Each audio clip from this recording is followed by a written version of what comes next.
안녕하세요. 내일 시장에서 주목해야 하는 종목과 투자 전략 살펴보는 애프터 성공률 시간입니다. 이 시간에는 대체거래소에서도 지금 거래가 되고 있는 종목들로만 탑픽을 뽑아보는데요. 오늘은 또 어떤 종목이 기다리고 있을지 기대해 주시고요. 화요일엔 성하준 매니저와 함께합니다. 안녕하세요. 안녕하십니까. 저희가 이번 주부터 변화가 있습니다. 네. 수익률을 다시 집계하기로 했어요. 그래서 지난 2달 동안의 성하준 매니저의 애프터 성공률부터 확인해보고 가겠습니다. 성공률은 127.38%예요. 막판에 김민성 매니저를 역전하면서 결국에 네 분의 매니저 중에서 1위로 마무리를 하셨거든요.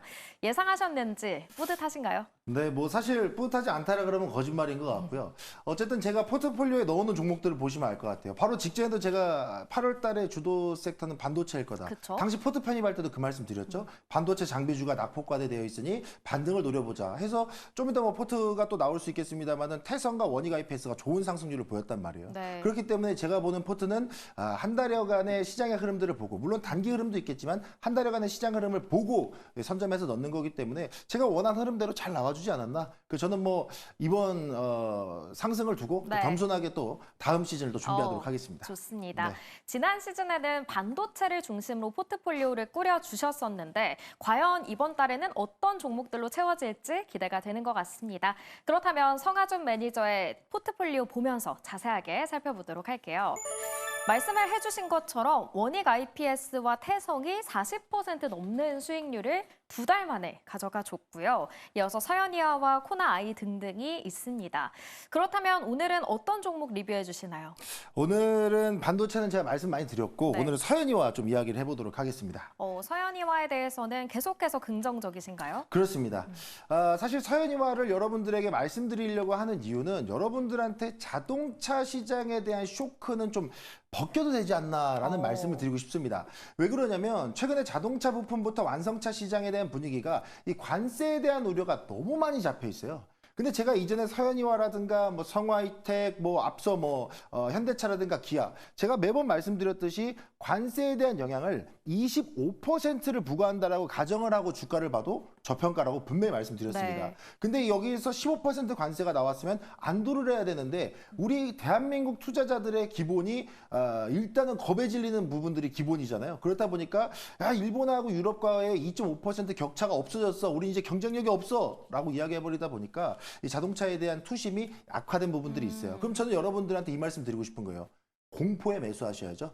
자동차 부품주에 대한 부분 실적에 대한 베이스가 만약 없다라 그러면 저도 따로 말씀 안 드릴 겁니다. 네. 하지만 관세에 대한 영향 15%가 부과가 되고 그런다고 해도 이 서현이와라든가 또 완성차 업체들 현대차 기아 같은 경우에는 미국 현지화율이 상당히 높습니다. 그렇기 때문에 최근에도 뭐 현대차가 뭐 탈한국 뭐 이렇게 부품도 이제 현지화로 또 옮겨간다라는 이야기 나오면서 부품주가 주춤한데 그럼 그 안에서는 현지화 되어 있는 기업들을 보시라. 그럼 서현이와도 엘라베마 조지아에다 공장 두고 있는 거 다들 아실 겁니다. 그러면 일단 쇼크로 인한 주가의 하방 압력은 우리한테는 매수 기회가 될 수 있기 때문에 저는 뭐 다음에 또 기회 된다라 그러면 서현이와는 또 추가로 편입할 가능성까지 열어두고 있다 말씀드리겠습니다.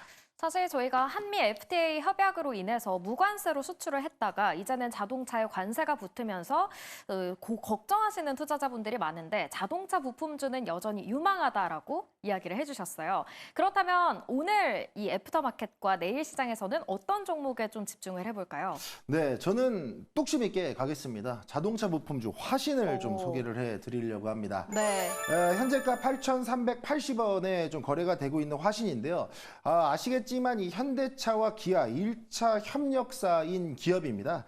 이 화신 같은 경우에는 이 차체와 셰시를 전문적으로 좀 담당하는 기업인데 일단 뭐 부품에 대한 부분들의 모멘텀은 당연히 아실 거고 화신에 대한 실적 모멘텀도 아실 거예요. 근데 제가 앞서 서현이화를 말씀드릴 때 했던 포인트랑 같은 건 뭐다? 현지화입니다. 현지화. 그러니까 미국에 지금 현대차와 기아가 메타플랜트 공장을 지어놓고 전기차라든가 하이브리드 차량에 대한 이 생산 라인을 계속 증축하고 있죠. 우리나라가 연간 해외에 수출하는 판매 대수가 140만 대. 근데 지금 현지화 가능한 대수가 약 100만 대 수준이고 올해 연말까지 간다라 그러면 120에서 130만 대까지 늘어납니다.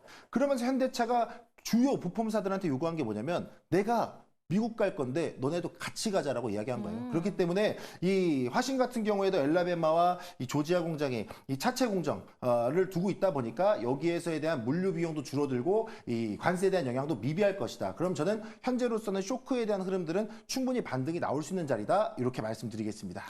자동차 부품주를 가지고 오셨어요. 이번 달 포트에는 왠지 자동차 관련주들이 많지 않을까라는 생각도 네. 드는 것 같은데 그렇다면 이 화신 가격 전략을 어떻게 세워가 보면 좋을까요? 네, 일단 제가 지금 보는 타이밍에서는 당연히 뭐 매수가야 현재가로 이 8,390원 구간을 잡아주셔도 충분한데요. 네. 여기에서 저는 이 시세가 분출됐던 자리, 그러니까 대체거래소의 시세가 아닌 이 정규장의 시세가 분출됐던 자리인 이 9,500원 선까지는 충분히 열어놓고 보셔도 좋지 않나라고 생각이 들고요. 물론 시간 관계상 제가 다 풀어드릴 수는 없습니다만 이 실적에 대한 주가의 적정 가치를 따져봤을 때는 사실 10,000원대가 넘어야 돼요. 근데 일단 여러분들이 방송에 더 집중하시게 하고 싶어서 1차 목표가로 9,500원 잡아드리도록 할 네. 테니까 한번 지켜보셨으면 좋겠고요. 손절가 라인은 7,400원 구간으로 좀 러프하게 잡아드릴 겁니다. 이 특정 구간 넘어섰을 때의 이 차익 매물이 좀 쏟아질 수 있는 구간인 7,400원 구간 잡고 보시면 좋을 것 같습니다. 네, 화신은 현대와 기아차의 핵심 1차 협력사인 만큼 기대를 해볼 수 있는 종목인 것 같습니다. 그렇다면 매니저님, 오늘 못다한 이야기 어디서 풀어주시나요? 네, 오늘 못다한 이야기는 방송 종료 이후 20시에 출발하도록 하겠습니다. 네. 유튜브 검색창에 성하준 또는 성하준 매니저 검색하시면요. 제가 웃는 얼굴로 여러분들이 기다릴 겁니다. 자동차 관련된 재료들 너무 많아요. 반도체도 너무 많습니다. 그리고 네. 오늘 블루엠텍 왜 튀었는지 다시 한번 알려드릴 테니까 여러분들 8시에 다른 거 잠깐 접어두시고 1시간 정도 함께 하시길 바라겠습니다. 네, 조금 뒤 8시에 성하준 매니저의 무료 방송이 시작되니까요. 많은 관심 부탁드리고요. 또 네이버 밴드의 주식 남녀와 함께 성하준 매니저의 밴드도 많은 시청 부탁드리도록 하겠습니다. 오늘 주식 남녀가 준비한 소식은 여기까지입니다. 저희는 내일 저녁 7시에 다시 찾아뵙겠습니다. 오늘도 시청해주신 여러분 고맙습니다.